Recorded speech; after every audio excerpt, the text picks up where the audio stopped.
안녕하세요. 디아블로 소식을 전해드리는 덕큐TV입니다. 오늘은 디아블로 이모탈의 소식을 가지고 왔는데요. 바로 지난주부터였죠. 블리자드는 호주에서 약 2,000명 가량을 대상으로 디아블로 이모탈의 제2차 클로즈 알파 테스트를 시작했습니다. 테스트 기간이 얼마 정도 될지는 구체적으로 알려지지 않았지만 약 한 달간 진행했던 지난 1차 알파 테스트 때보다 더 긴 시간 진행하는 것이 목표라고 전한 만큼 이번 2차 테스트는 최소 한 달 이상은 진행할 것으로 보이는데요. 개인적으로는 지난 1차 알파 테스트에 직접 참여하면서 그 전까지 선입견이 있었던 디아블로 이모탈이 생각보다 좋은 인상으로 남게 되었는데, 기회가 된다면 이번 2차 알파 테스트에도 참여하여 여러분들께 직접 보여드릴 수 있는 기회가 생기면 참 좋을 것 같습니다. 어찌됐건 그러면 일단 이번 시간에는 이 2차 알파 테스트에서 새롭게 공개되고 추가된 사항들을 함께 하나하나 살펴보도록 하죠. 일단 이번 2차 알파 테스트에서는 지난번 1차 때 공개되었던 4가지 직업, 곧 야만용사, 악마사냥꾼, 수도사, 마법사와 더불어 성전사가 합류되었다고 합니다. 기본적으로 디아블로3를 베이스로 하고 있는 만큼 아마 직업의 컨셉과 특성은 그와 비슷할 것으로 예상되는데, 제가 좀 눈여겨보였던 부분은 이렇게 성전사 캐릭터가 등장하는 이 스틸컷이 무려 3번이나 다르게 공개되었다는 것입니다. 아마 커스터마이징의 자유도를 보여주려는 의도가 아닐까 싶은데, 지난번 1차 테스트 때는 딱 정해진 프리셋만 2가지 정도 주어졌었기 때문에 이번 2차 테스트에서는 어느 정도 수준까지 커스터마이징이 가능하게 되었을지도 궁금하긴 하네요. 어찌됐건 이렇게 이모탈에는 현재 5개의 직업이 테스트를 진행 중이며, 곧바로 이어질 다음 테스트에서는 마지막 6번째 직업인 강령술사를 공개할 예정이라고 합니다. 즉 이 말은 출시까지 최소한 한 번 이상의 테스트는 아직도 더 남아있다는 뜻이기도 하죠. 지난번 1차 알파 테스트에서 공개된 마지막 메인 퀘스트 지역은 썩은 습지라고 불리는 지역이었습니다. 그러니까 제일 처음 워담, 애쉬울드 묘지, 다크우드, 서부 원정지, 샤사르해, 졸툰쿨레의 도서관, 썩은 습지, 이런 순서로 스토리가 진행되었었죠. 그런데 정말 인상적이었던 건 그 메인 퀘스트의 엄청난 볼륨이었습니다. 딱 저기까지만 플레이해도 정말 방대한 양이었는데 뿌려진 떡밥들이 어마무시해서 실제 이야기는 전체 중 절반도 채 진행되지 않은 느낌이었거든요. 자, 그런 와중에 이번 2차 알파 테스트에서는 그 다음 이야기가 이어지는 신규 지역이 2개나 추가로 공개되었습니다. 먼저는 디아블로2에서 지나가기도 하는 타모의 고지가 속해있는 산지, 곧 타모 산맥의 가장 깊숙한 곳들 중 하나인 자베인 산인데요. 이곳은 세계관 내에서 가장 강력한 전사들 중 하나로 불리는 수도사들의 고향이라고 하며 현재 염소인간 카즈라들의 침공을 막고 있는 상황이라고 합니다. 그리고 이어지는 다음 지역은 고향을 잃고 흩어진 야만용사 부족의 땅인 얼어붙은 동토입니다. 이곳은 디아블로2에서 파괴된 아리아산 인근에 위치하고 있는 냉대기후 지역이며 파괴 일군주 바알의 잔당들이 여전히 성역을 위협하며 이 지역을 배회하고 있다고 해요. 또한 이 얼어붙은 동토에는 메아리 동굴이라는 새로운 던전도 존재하는데, 이곳은 빙하 컨셉의 던전으로 고대로부터 전해지는 얼음 불꽃이라는 강력한 성물이 잠들어 있는 장소라고 합니다. 사실상 이번 2차 알파 테스트의 핵심이자 어쩌면 이번 이모탈의 최종 콘텐츠라고 할 수 있는 시스템이 바로 이 팀 기반 경쟁 PVP, 투쟁의 굴레라고 할 수 있을 것 같은데요. 일단 컨셉이 아주 재미있습니다. 마치 정부군과 반란군, 정파와 사파, 얼라와 호드가 나눠지듯 자신의 소속을 정하고 그 소속을 기반으로 PVP가 이루어지는 방식이거든요. 자, 그런데 여기서 참 재미있는 건 기존의 전형적인 진영 시스템과는 다르게 이 세력이 고정되어 있고 항상 동등한 관계의 적대 세력 개념이 아니라, 이번 이모탈의 진영 시스템은 정권을 쥐고 있는 여당과 그를 견제하고 그에 도전하는 야당이 그 승부의 결과에 따라 매번 입장이 뒤바뀌듯 포지션이 아주 유동적인 관계로 설계되어 있다는 겁니다. 쉽게 말해 내가 반란군으로 시작해서 힘을 규합하여 정부군을 몰아내면 내가 정권을 차지하여 정부군이 될 수 있다는 것이죠. 곧 이모탈에서 집권 여당의 개념은 불멸단으로 불리고, 이를 견제하는 야당은 그림자단으로 불리는데, 불멸단은 악마들과의 최전선에서 성력을 소화하는 성력의 최강자들이라는 설정이며, 그림자단은 그들이 권력욕이나 자만심에 빠지지 않도록 견제하고, 그들이 역할을 제대로 수행하지 못한다고 판단되면 그들을 끌어낼 수 있는 감시자와도 같은 설정입니다. 그리고 그렇게 그림자단 진영 중에서 가장 강력한 자들이 불멸단에게 도전하여 승리하게 되면 그 승리에 기여한 그림자단의 일부가 바로 차기 불멸단이 되는 것이죠. 그러니까 말 그대로 정권이 다음 정권으로 이양되는 것과도 비슷한 모습인 겁니다. 일단 모든 플레이어는 기본적으로 모험가 곧 중립 상태에서 게임을 시작하게 됩니다. 그리고 초반엔 메인 퀘스트를 진행하며 조금씩 성장하게 되죠. 그러다가 모험 도중에 특정 이벤트를 완료하게 되면 그림자단 진영에 합류할 수 있는 기회가 주어지는데 이때부터 플레이어는 이 투쟁의 굴레 콘텐츠를 즐길 수 있게 되는 겁니다. 하지만 불멸단에 소속되기 위해서는 오직 현재 집권 불멸단으로부터 직접 초대를 받아야 하는데 이는 소수의 강력한 정예 집단인 불멸단과 그에 도전하는 수많은 그림자단이라는 컨셉이 참 잘 반영된 시스템이 아닐까 싶어요. 그리고 그러한 두 세력 간의 콘텐츠는 단순히 서로 PVP만 하고 끝나는 것이 아닙니다.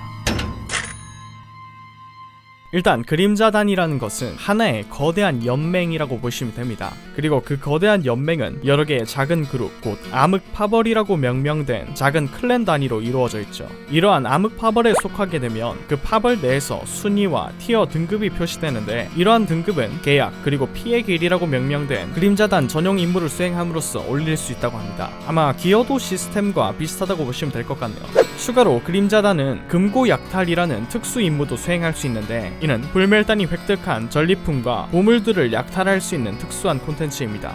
일단 불멸단 역시 자체 전용 임무 콘텐츠가 몇 가지 존재하는데 그들은 그러한 임무들을 완수하게 되면 획득한 전리품과 각종 보물들을 불멸단의 금고에 쌓아둘 수 있어요. 마치 현실의 국고와도 비슷한 느낌인 것이죠. 그리고 이러한 국고를 털어버리는 스릴 넘치는 모드가 바로 이 그림자단의 금고 약탈이라는 콘텐츠인 것입니다. 일단 기본적으로 이 금고는 경비병 몹들이 지키고 있는데 이곳에 진입한 그림자단이 이곳에 오랫동안 머무르게 되면 불멸단 클랜 멤버들에게 하나둘씩 경보 알림이 전송되고 그 알림을 확인하면 불멸단 멤버는 즉시 금고로 순간이동을 하여 그림자단의 약탈을 직접 PVP로 저지할 수 있는 것이죠. 참고로 그림자단 멤버는 금고 침투 후 제한 시간 내에 임무를 완수해야 그 전리품들을 획득할 수 있으며 약탈에 실패할 경우 그곳에서 획득한 전리품은 모두 잃게 된다고 합니다. 또한 경보를 듣고 금고로 진입한 불멸단 멤버는 일시적으로 무적 상태가 되어 약탈 중인 그림자단을 효과적으로 제압할 수 있다고 해요. 추가로 이 이벤트를 시작하기 위해서는 개인이나 파티원이 살아있는 밤의 조각이라는 아이템을 보유하고 있어야 한다고 합니다. 그리고 이러한 각종 콘텐츠를 통해 암흑파벌 내에서 티어를 올리고 강해진 그림자단들은 추방의뢰라는 이벤트를 시작할 수 있습니다. 곧 권좌에 오른 불멸단을 끌어내릴 수 있는 옆 동네의 마꾸라와 비슷한 이벤트인 것이죠. 단 그 의뢰는 모든 그림자단이 전부 참여할 수는 없으며 암흑파벌들 중 상위 10개의 파벌만이 불멸단에게 도전할 수 있는 추방의뢰에 참여할 자격을 얻게 된다고 합니다. 이후 10개의 파벌에서는 대표자를 선출하게 되고 8대8 PVP 팀전을 통해 그들이 최종적으로 불멸단의 대표들을 쓰러뜨리게 되면 집권 불멸단이 교체되는 시기인 것이죠. 이때 파벌 순위와 등급이 높은 그림자단들은 다음 집권 불멸단에 선정될 확률이 높으며 그 중에서도 가장 강력한 자, 곧 리더는 영혼의 왕관이라는 아이템을 차지하여 이모탈에서 마치 왕 같은 존재가 될 수 있게 됩니다. 이후 그 이전 정권의 리더와 그의 부관들은 명예의 벽이라는 곳에 이름이 새겨지고 해당 불멸단의 집권 기록은 영원히 박제된다고 해요. 그 후 현재 진행되고 있는 투쟁의 주기는 종료되고 새롭게 집권하게 된 불멸단의 이름으로 새로운 주기가 시작되게 되는데 이때 기존 투쟁의 주기와 관련된 진행 상황은 전부 초기화된다고 하며 이전 주기에 참가한 플레이어들은 각자의 성과에 따라 용맹의 공적이라는 특별한 칭호를 얻게 된다고 합니다. 영혼의 왕관을 소유하게 된 불멸단의 리더는 4명의 부관을 선정할 수 있고 이들에게 별도의 왕관을 수여할 수 있다고 합니다. 또한 그들이 지니게 된 왕관은 집권 기간이 길어질수록 지배력이 증가하고 레벨도 올라가는데 그 레벨에 따라 착용자와 주변 팀원들에게 강력한 버프를 걸어주는 효과가 있다고 해요. 무슨 4,000왕 같기도 하고 나름 재밌는 시스템인 것 같긴 하네요. 추가로 이제 불멸단이 된 멤버들은 여러가지 퀘스트를 수행하여 정수라는 것을 모을 수 있는데 이러한 정수들은 불멸단의 여러 활동의 자원으로서 사용됩니다. 그러니까 마치 불멸단만의 기여도 시스템 같은 것이죠. 그리고 그렇게 쌓인 정수를 사용하여 불멸단은 특수한 전용 임무 콘텐츠를 수행할 수 있는데 바로 48인 레이드라고도 잘 알려진 카이온의 시련이라는 콘텐츠입니다. 임무에 진입하면 30분 안에 4마리의 거대 보스를 처치해야 하는 모드인데 클리어 시 고유 보상과 전리품을 얻을 수 있고 이것을 통해 불멸단의 금고도 채울 수 있다고 하네요. 추가로 다이대사의 축복이라는 강력한 버프 효과도 받을 수 있는데 이 버프는 기본적인 능력치 증가와 더불어 게임의 중반 콘텐츠인 고대 균열에서 보너스를 제공해주는 유용한 버프가 될 것이라고 합니다. 하지만 만약 제한 시간을 초과하여 이 임무에 실패하게 될 경우 이 다이대사의 축복은 그림자단에게 넘겨진다고 해요. 자, 어찌됐건 이렇게 이번 이모탈의 핵심 콘텐츠라고도 할 수 있는 팀 기반 경쟁 PVP 투쟁의 굴레에 대해 전반적으로 알아봤는데, 일단 아직 저도 직접 플레이를 해본 것은 아니라서 이 시스템이 어떤 식으로 진행될지, 또한 그들이 기획한 대로 잘 돌아갈지에 대해선 아직 확신할 수 없지만 일단 충분히 흥미로운 콘텐츠인 것은 확실한 것 같습니다. 그리고 어쩌면 이러한 시스템은 이번 이모탈이 디아블로 시리즈 중에서 최초로 방 개념 없이 필드상에서 지나다니면서 모두가 만날 수 있는 MMO 방식을 사용하고 있기 때문에 가능했던 일이 아닐까 싶네요. 또한 여담이긴 하지만 불멸단 한정으로 48인 레이드를 지원하는 점을 미뤄보자면 비교적 소수정예라고 알려진 불멸단조차 규모는 상당히 클 것으로 예상되기 때문에 이 둘 간의 경쟁이 제법 치열할 것으로 기대됩니다. 추가로 소개글에서도 엔드게임 콘텐츠 중 하나로서 이 시스템이 언급되었기 때문에 아마 이모탈을 즐기게 된다면 대부분 이 콘텐츠를 가장 열심히 즐기게 되지 않을까 싶네요.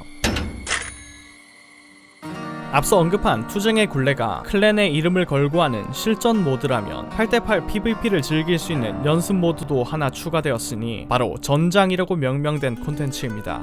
약간 AOS, MOBA 장르를 접목시킨 콘텐츠로 보이는데, 기본적인 형식은 8대8로 나누어진 양 진영이 공격과 수비로 서로 임무를 나누어 PVP를 진행하는 방식이에요. 일단 수비 진영은 고대 심장이라는 넥서스 같은 걸 제한시간 동안 지키거나 공격팀을 일정 인원 이상 처치하면 승리하게 되고, 공격팀은 신앙의 우상이라는 구조물을 호위하며 적의 고대 심장을 파괴하면 승리할 수 있다고 합니다. 투쟁의 굴레와 게임 방식이 동일할지는 모르겠지만 8대8 PVP라는 형식은 동일하기 때문에 실전으로 나가기 전 팀끼리 호흡을 맞춰볼 때는 참 좋은 모드가 될 것 같네요. 다음은 지옥 성물함이라고 명명된 능력치 강화 시스템입니다. 이는 디아블로2 로그 캠프에서 만났던 대장장이 찰치가 자신의 옛 친구 레이 오크와 함께 개발한 장치라는 설정이 있는데요. 간단하게 설명해서 이 장치는 매달 갱신되는 강력한 보스 몹을 잡으면 그 힘을 플레이어에게 각종 버프로 변환시켜주는 장치입니다. 그리고 이 지옥 성물함에도 따로 레벨이 존재하는데, 당연한 이야기지만 지옥 성물함의 레벨이 높아질수록 받을 수 있는 버프의 효과도 더욱 좋아진다고 해요. 그리고 그러한 레벨을 올리기 위해서는 지옥불, 화산암제라는 재료가 필요한데, 이는 현상금 사냥이나 각종 퀘스트를 통해 얻을 수 있는 화산암제를 찰치에게 가져가서 변환시키면 얻을 수 있다고 합니다. 추가로 특정 레벨에 도달하게 되면 강력한 적을 상대해야 하는 특별한 이벤트도 존재한다고 해요. 이건 뭐 간단해서 빠르게 넘어가려고 하는데, 아예 대놓고 디아블로3의 카나이함에서 영감을 얻은 시스템이라고 소개된 이 정수 이전 시스템은 전설 아이템의 효과를 추출하여 다른 전설 아이템으로 효과를 이전, 교체할 수 있는 시스템입니다. 이로써 이모탈에서도 확실히 자유로운 아이템 커스터마이징이 가능할 것으로 기대되네요. 끝으로 이번 2차 알파 테스트에서는 지난 1차 알파 때 45로 제한되어 있었던 레벨 제한이 55로 늘어나게 되었으며, 다수의 신규 전설 아이템과 각종 전설 보석들이 추가되었다고 합니다. 또한 새로운 퀘스트와 현상금 사냥 목표도 추가되었으며, 직업당 2개의 신규 기술이 추가되고 정복자 트리 역시 몇 가지가 추가되었다고 하네요. 자, 이렇게 이번 시간엔 이번 디아블로 이모탈의 2차 알파 테스트에서 새롭게 추가될 사항들을 함께 살펴봤는데, 나름 기대되는 부분도 있고 제법 흥미로운 이야기들이 많았던 것 같습니다. 혹시나 저도 이번 테스트에 참여할 수 있게 된다면 이와 관련된 새로운 이야기들을 전해드릴 수 있도록 노력해볼게요. 자, 여하튼 이번에 준비한 소식은 여기까지고요. 그럼 전 다음 소식에서 또 다른 진짜 이야기로 다시 찾아뵙도록 하겠습니다. 그럼 영혼의 왕관을 쟁취하고 영광스러운 하루 보내세요.